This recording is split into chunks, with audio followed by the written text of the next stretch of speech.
And we're live. Hello, everyone. Hello. I think we have a few minutes before 12, so we're at 11:58. So we'll let everyone get ready to come into this space so we can chat on this Wellness Wednesday and do some wellness work.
Hello, everyone.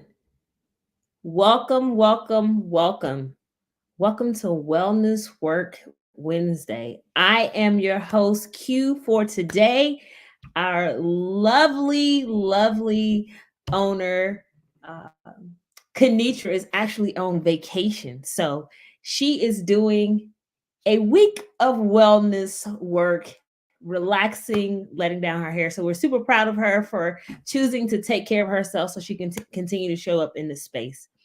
So grab your notebooks, grab your pen, grab your paper, and we're actually going to get after it today. So give me a thumbs up in the comments if you can hear me. This is very new for me. So I want to make sure that everyone can actually hear me. So give me a thumbs up because I can actually see your comments over here. Okay. So hopefully everyone can hear me. So okay, now I can see myself. So which you comes to work? Which you comes to work? So I can tell you that what we're going to talk about today is not initially what I had discussed with Kenitra. There's been some changes made. So let's talk about it. Which you comes to work? So I like to break these you down into three different versions of ourselves, which shows up. So the way that we're going to get after this, first, the version of ourselves that shows up is the unhealed version of ourselves. The unhealed version of ourselves that shows up in spaces and comes to do the work, but doesn't show up in a way where we're fully capable of doing the work, shows up in three ways. It's the prideful us, the pain stricken us, and then the people pleasing version of us.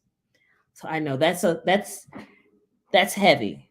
So again, the unhealed version of us that shows up is the prideful version of us, the pain stricken version of us, and then the people pleasing version of us. So let's break these down into several ways so we can really understand this. And I'll give you some scripture too. So I'll tell you that Proverbs is going to be a book that you need to kind of dig into. And I've been digging into it myself, which has exposed some things about me that I wasn't certain existed, but I now know exists, which means I have to do some work on those things. The prideful version of us is often linked to fear. So whether that's fear of rejection, fear of abandonment, fear of exposure, fear of disappointment, fear of hurt, fear of really embracing our thoughts and our feelings. That's the prideful version of us. And you may be wondering, well, how does that show up as pride? Easy, right? If I am afraid of being hurt, right? A easy defense mechanism for that is that I'll just show up as pride, as very arrogant. When really, when we kind of peel the onion back a little bit, it's really pride, right? It's pride that's linked to our fear. Because if I never show you who I am, if I show up in a space very prideful, very arrogant, you never really get to see the true version of me. Which means every time I show up to work, every space that I show up in, I'm really wearing a mask. And when I mask something, right, I can't work on what I'm unwilling to have revealed. And I also can't witness from that space. So that means I can never really show up in a space well or willing to do the work to work on myself. I know. If you're feeling like me, when that came up, I was like, I'm not prideful. Prideful? No, I'm not prideful. I'm humble, right? Fake humility. It's really what it was. Then the pain-stricken version of us. If any of this resonates with you, please drop it in the comments. If sometimes you're realizing that what you thought was confidence was really pride because it was linked to fear of something. Pain-stricken us. That's the parts of us that's been hurt, that's been disappointed, not accepted, didn't feel like we were enough, maybe thought that we were doing too much. If you've ever heard, oh, you do too much. Right? So now what that does is it silences us. And it causes a lot of pain. And when we're in pain, we choose to move through those things in two ways. Either we face it and we push ourselves through, we suppress it, or we just avoid it, which means we're like, oh, I'll be okay, whatever. Again, going back to, we cannot work on, move through whatever we are not willing to have exposed or willing to see that it is causing us some harm. Then the people pleasing version of ourselves.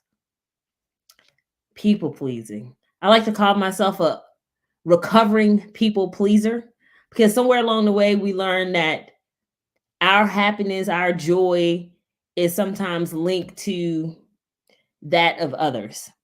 And so what I mean by people pleasing is the part of you that forsakes your own purpose in God's plan for your life so that you can fulfill someone else's. Always showing up to everything. I know we always want to be present. That's important. But we can't always show up in every space for everyone else and never show up in the space that God has said that we need to show up for him and for ourselves. So even when, I call it like that guilt. Someone asks you to do something and you really want to say no, but then you say yes, right? And then you're mad because you said yes when you really wanted to say no, but you really said yes because you went to people please. So those are the three versions that shows up sometimes when we think we're doing the wellness work and we're really not doing the wellness work. The prideful, the pain-stricken, and the people-pleasing. So again, if that resonates with any of you, I know all three resonate with me, to be completely transparent. And here I am thinking, okay, we're doing all, but there's always more work to be done, because this is a journey. So the prideful you. So maybe jot down some ways that you're like, oh, I didn't realize that was pride. So if you fear rejection, that's pride. Fear abandonment, that's pride. Fear someone seeing you having things exposed about you, that's pride. Pain-stricken you, the parts of you that are still holding on to the disappointment, the hurt, the abandonment, the embarrassment, that's the pain-stricken you. The people-pleasing you, that person that keeps saying yes to everything, even though they really want to say no, but they just say yes anyway, and then they're angry because they said yes, but they really wanted to say no. That's the people-pleasing version of you. Or if you said or did something, God told you to action something, you actioned it, and then you feel all this guilt about doing something that God told you to do. Like, God told you to do that. Why you feel guilty about doing something God told you to do? That's the people-pleasing version of you that's coming up. So now let's talk about one, because we know which version of ourselves are showing up, and we're probably able to identify maybe how those showed up last month, last week, maybe today. Now, let's talk about, like, how do we show up now in a space after we've identified these versions of ourselves? We're working on these versions. They're uncomfortable to face. There's some discomfort that's going to come from those, some tough emotions.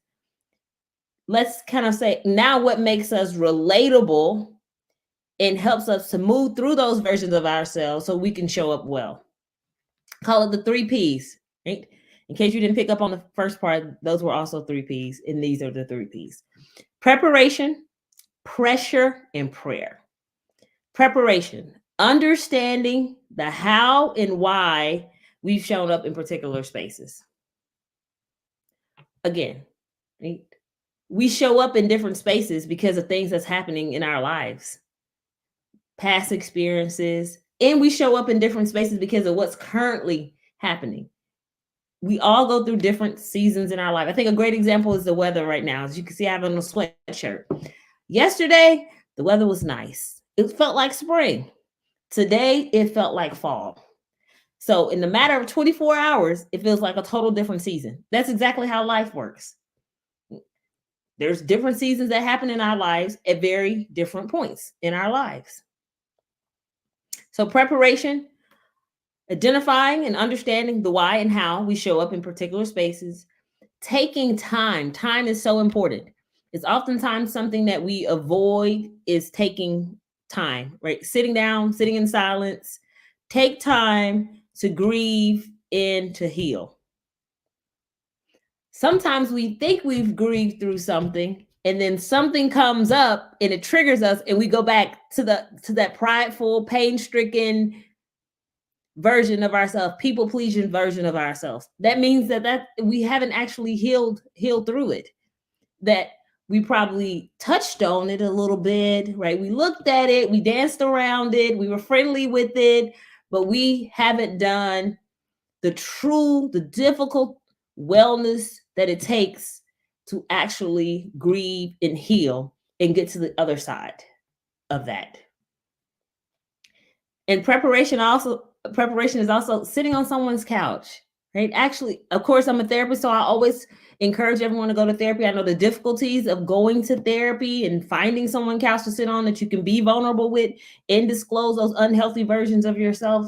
But sitting on someone's couch is also important. That's the preparation of it. And then pressing into the unhealthy versions of ourselves. So not avoiding it, not feeling shame about it, not feeling guilt about it, but just pressing into it, allowing yourself to feel uncomfortable. I know most of us wasn't taught how to really gauge our emotions or how to talk about those. Some of us may have been taught different things, right? How to be seen and not heard. And so now we become silent in every space. And then we find as adults that we really do need a voice. And we need a voice if we're going to be well. Because now the well version of ourselves is able to witness about things that we went through when we were unhealthy. And then allowing God in those you trust to help you see yourself. I think that's a hard part, right? Because we ask God, you say, search my heart, want him to expose things about us, but then we see those things, right? We see them because God exposed them to us. Now, if someone else exposes those things to us, we become very defensive. But really, that pressure that is being applied to us is something that's going to refine us, right? And what refines us, right, helps restores us. What helps restores us, replenishes us for the journey ahead, which is the wellness journey. So all of those things really go together. And then learn to press through, again, learn to press through the discomfort. I know I've said that and it's like, sounds like, okay, well, press through the discomfort, press through the discomfort. I like to say when something triggers you, you know it. You feel it all in your body. Your response is kind of very short, brash. And then like right after that response, you're like, ooh, I should probably repent for that. Why? Because right in that moment, you spoke from the version of you that you were before you did the wellness work. And so we're human. So it happens all the time. And one of the most important parts is prayer. Prayer. Submitting and releasing what we cannot control. We all like to be in control, maybe because we all feel if we plan everything out, then it will all go the way that we like for it to go. And we cannot have to experience any negative things in our lives. But the reality is that is not life. So through prayer, we will submit and release what we cannot control. And we will catch our breath. Think about how heavy things have felt before in life, right? When you go through the rejection, the abandonment, the disappointment, the grief, all those things, and how heavy it feels and almost like it takes your breath away. Then after you pray about it, you fall down on your knees and you really allow yourself to cry, to be vulnerable before God, how it almost feels like you were able to catch your breath. You were able to breathe freely.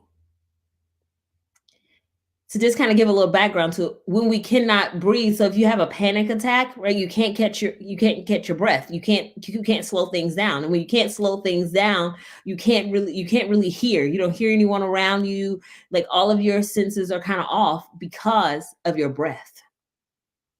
So slow down, catch your breath.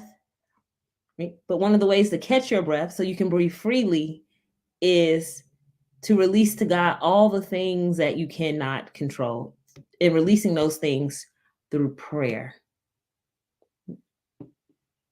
So if any of that resonated with you, let's chat about it. Drop some questions in the comments, drop your feedback in the comments. So just to kind of give you a quick rundown of those things, right? So we talked about a total of 6 P's.